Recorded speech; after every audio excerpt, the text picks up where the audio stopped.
Good morning students. आज हम लोग सेंटेंस के प्रकार के बारे में पढ़ेंगे और सेंटेंस कितने तरह के होते हैं और उनकी डेफिनेशंस क्या है।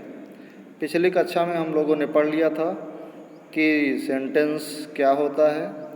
सेंटेंस जैसा कि पिछली कक्षा में हम लोगों ने पढ़ा था कि सेंटेंस ग्रुप ऑफ वर्ड्स होता है, शब्दों का समूह होता है और शब्दों का ऐसा समूह जो कि एक सेंस दे, एक भाव दे, उस ग्रुप ऑफ वर्ड्स को हम लोग सेंटेंस बोलते हैं।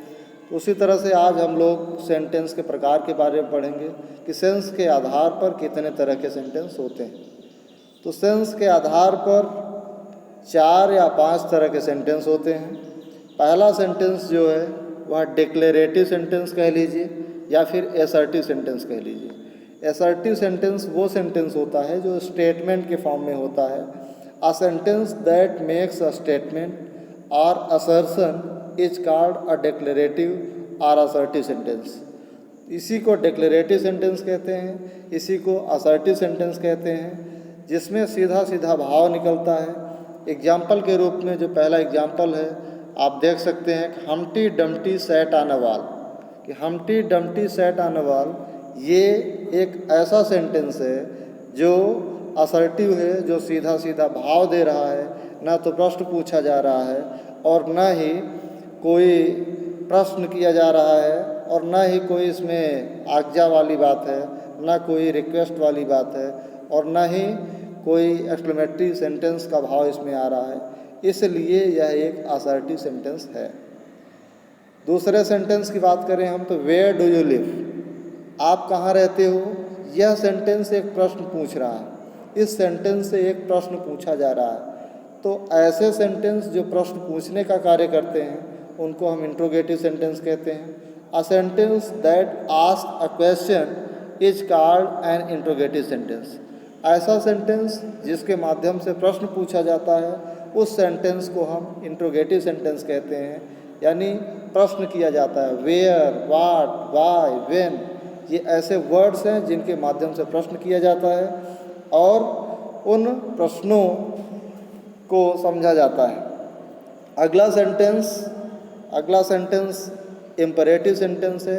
इम्परेटिव सेंटेंस वे सेंटेंसेस होते हैं जो ऑर्डर, रिक्वेस्ट, एडवाइस इन सब के बारे में होते हैं या इनको एक्सप्रेस करते हैं। A sentence that expresses a command or an entreaty is called an imperative sentence. It means the sentence that expresses command. ऐसा सेंटेंस जो कमांड को एक्सप्रेस करता है, जो एक ऐसे भाव को एक्सप्रेस करता है जिसमें रिक्वेस्ट आ सकता है, एडवाइस आ सकता है, ऑर्डर आ सकता है। इन भावों को एक्सप्रेस करने वाले जो सेंटेंस होते हैं वो इम्परेटिव सेंटेंस कहलाते हैं। एग्जाम्पल के रूप में ओपन द डोर, दरवाज़ा खोलो, ये सेंटेंस क्या है? इम्परेटिव सेंटेंस है। प्लीज ओपन द डोर, यह सेंटेंस भी इम्परेटिव सेंटेंस है। बी क्वाइट, यह इम्परेटिव सेंटेंस है। Sit down, stand up, have mercy upon us, ये ऐसे सेंटेंसेस हैं जो कि इम्परेटिव सेंटेंस कहलाते हैं, क्योंकि ऐसे सेंटेंसेस से ऑर्डर, रिक्वेस्ट, एडवाइस आदि का बोध होता है। अगला सेंटेंस अगर देखें, चौथा सेंटेंस, तो यह सेंटेंस एक्सक्लेमेटरी सेंटेंस है। A sentence that expresses strong feelings is called exclamatory sentence. ऐसे सेंटेंसेस जो स्ट्रॉन्ग फीलिंग्स को दिखाते हैं, जो और सडन फीलिंग्स को दिखाते हैं, स्ट्रॉन्ग फीलिंग्स को दिखाते हैं, आकस्मिक भाव हमारे अंदर जो आ जाते हैं और उन भावों को व्यक्त करने वाले सेंटेंसेस असर्टिव सेंटेंस कहलाते हैं। उदाहरण के लिए आप देख सकते हैं, what a same, how beautiful the rain is, how cold the night is, alas he died. इस तरह के जो सेंटेंस होते हैं वो सारे सेंटेंस सडन फीलिंग्स को एक्सप्रेस करते हैं और सडन फीलिंग्स को एक्सप्रेस करने वाले जो भी सेंटेंस होते हैं उन सेंटेंसेस को हम एक्सक्लेमेटरी सेंटेंस कहते हैं। तो इसी तरह से एक और सेंटेंस है जो ऑप्टेटिव सेंटेंस है, हालांकि इस इमेज में नहीं दिया हुआ है। ऑप्टेटिव सेंटेंस इच्छा को व्यक्त करता है। जैसे हम अपनी इच्छा हम व्यक्त करना चाहते हैं, अब किसी को आशीर्वाद देना चाहते हैं, तो ऐसे सेंटेंसेस या किसी को हम अपनी विश व्यक्त करना चाहते हैं तो इन सेंटेंसेस को हम ऑप्टेटिव सेंटेंस कहते हैं। जैसे कि मे यू लिव लॉन्ग, आप दीर्घायु हों। May you prosper in your life, आप अपने जीवन में विकास करें। May you succeed in your life, आप अपने जीवन में सफल हों। इस तरह के सेंटेंस जो कि ऐसे भाव व्यक्त करते हैं जो कि विश को व्यक्त करते हैं या कर्ज को व्यक्त करते हैं या प्रेयर को व्यक्त करते हैं।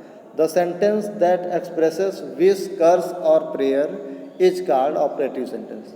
जिसे जो विश व्यक्त करता है, कर्ज व्यक्त करता है या फिर प्रेयर को व्यक्त करता है। कर्ज के रूप में जैसे हम किसी को कहें कि may you go to hell, तो may you go to hell एक ऐसा सेंटेंस है जो कर्ज को व्यक्त कर रहा है और यह सेंटेंस ऑपरेटिव सेंटेंस। तो इस तरह से ये सेंटेंसेस को समझिए, आप लोग इसको अपने कॉपी में नोट कर लीजिए और जहाँ भी समस्या हो आप हमारे पर्सनल व्हाट्सएप पर भी कांटेक्ट करके पूछ लीजिए कि कहाँ पर कौन सी चीज़ें नहीं, जो भी चीज़ें नहीं समझ में आ रही उसको आप पूछ सकते हैं। Thank you.